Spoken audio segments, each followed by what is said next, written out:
Bien, vamos con el último derivado de ácido, en este caso las amidas, que es un derivado de ácido y ya sería casi como nuestro primer compuesto nitrogenado en el sentido de que aparece el nitrógeno. ¿Sí? En cuanto a clasificación de amidas, tenemos dos tipos de clasificaciones, de la cual esta es más importante para prestar la atención. ¿Sí? Importante, recuerden que la amida la podemos ver desde el punto de vista del ácido, ¿sí? O del punto de vista del nitrógeno. ¿Qué me refiero con el punto de vista del ácido? Colocarlo de esta manera, ¿sí? Como si fuera un ácido carboxílico, en el cual el oxidrilo fue reemplazado por NH2, que es lo que sucede en la reacción. Ahora, si esto yo lo quiero poner desde el punto de vista del nitrógeno, lo hago más de esta manera, ¿sí? Que por ahí es más fácil reconocer entre primaria, secundaria y terciaria. Pero se hace más para las secundarias y terciarias, justamente. ¿Qué se hace? Se coloca el nitrógeno en el medio, uno de los hidrógenos para abajo, el otro hidrógeno para el costado, y después se pone el carbono carbonilo, ¿sí? Que sería este de aquí, unido a la cadena de carbonos correspondiente. ¿Sí?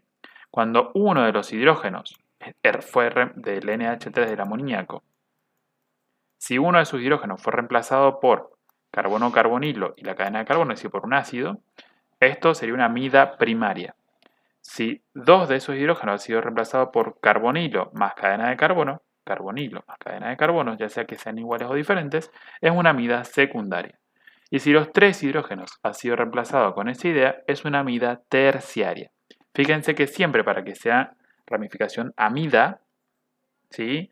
Del nitrógeno tiene que estar conectado a un carbonilo y luego a la cadena de carbonos. Porque veremos que cuando está conectado el nitrógeno directamente a la cadena de carbonos, no es una amida, sino que es una amina.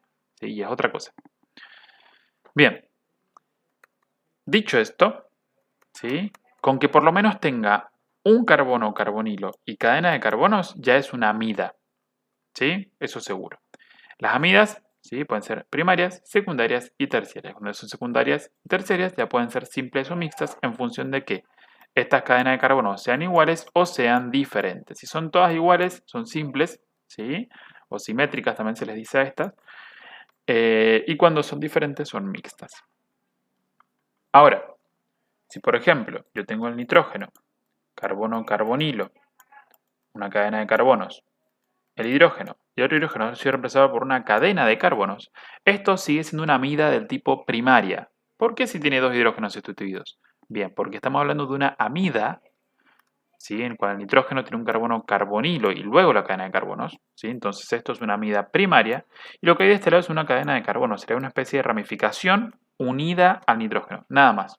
Para que sea amida secundaria, tiene que haber un carbonilo y luego la cadena de carbonos, ¿sí? Y si tiene puras ramificaciones y no tiene carbono carbonilo, son aminas, que es otro compuesto que veremos más adelante en nitrogenados. Bien, en cuanto a la nomenclatura, recordemos que es muy parecida a los ácidos carboxílicos. La única diferencia es que la palabra ácido de acá adelante se eliminan, ¿sí? Y el oico, que es la terminación de ácido carboxílico, se reemplaza por terminación amida, ¿sí? Entonces, por ejemplo, el ácido 3-metilbutanoico, al reemplazar el oxidrilo por NH2, se convierte en 3-metilbutanamida, ¿sí?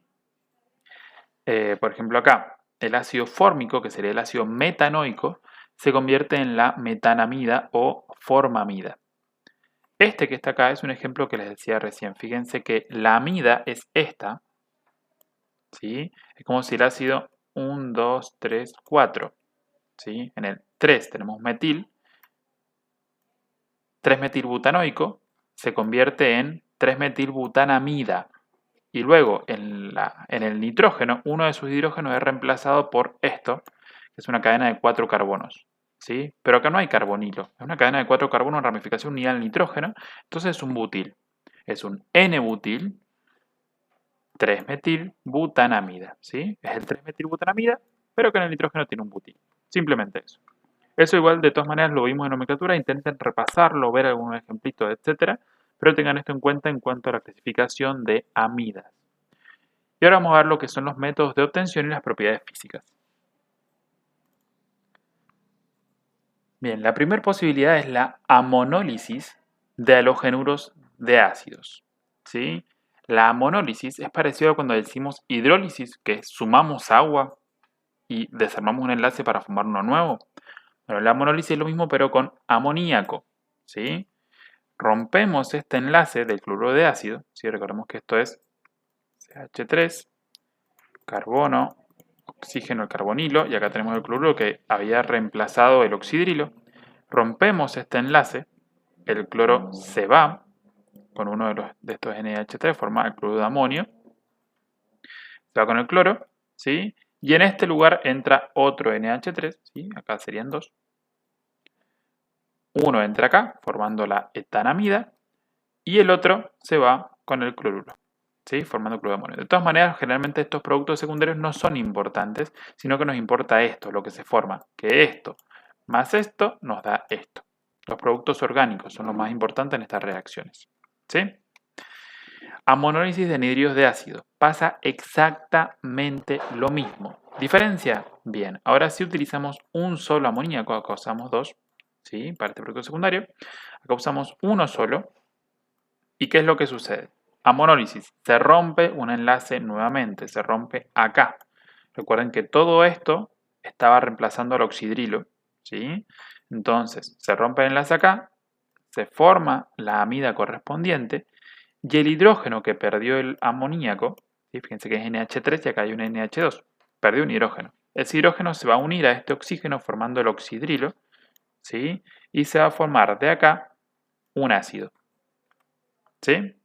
De hecho, esto también podríamos incluirlo en la formación de ácidos. Si un anhidrido lo hacemos reaccionar con amoníaco, formamos la amida correspondiente con la mitad y del otro lado formamos un ácido carboxílico. Bien, la siguiente reacción es exactamente lo mismo a monólisis, pero ahora de ésteres. ¿Y qué va a pasar? Exactamente lo mismo que en la anterior.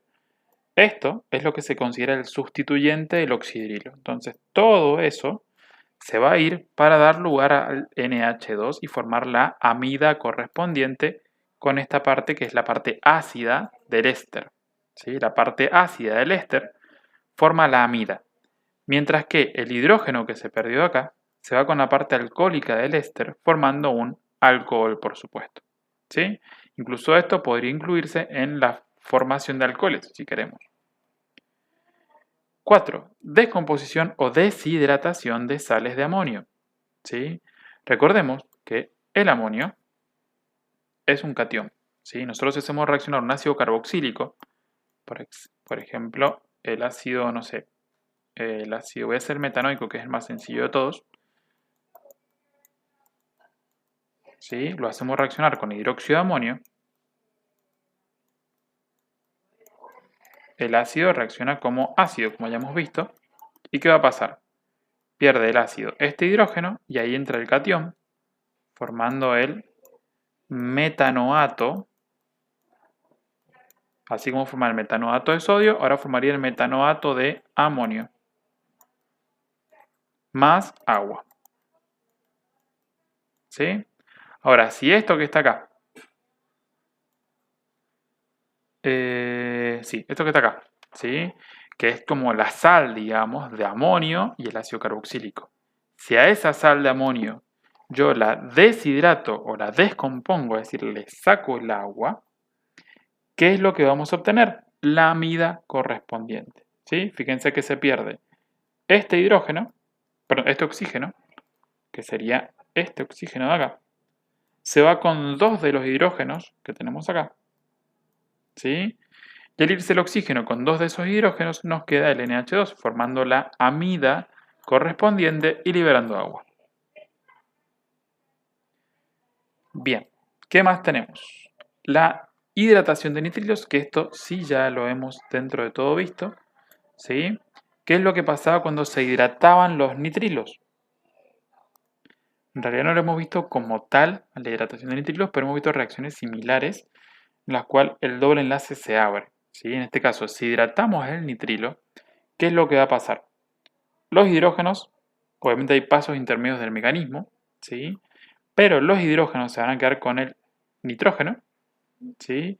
Y el oxígeno se va a conectar al carbono con el doble enlace, ¿sí? Entonces este triple enlace se va a romper, los hidrógenos se quedan con el nitrógeno, el oxígeno acá con el doble enlace, se hidrata y de esa manera se forma la etanamida correspondiente. Fíjense que no hace falta ningún medio específico, nada acá por el estilo, sino que es una reacción bastante directa y se forma la amida correspondiente.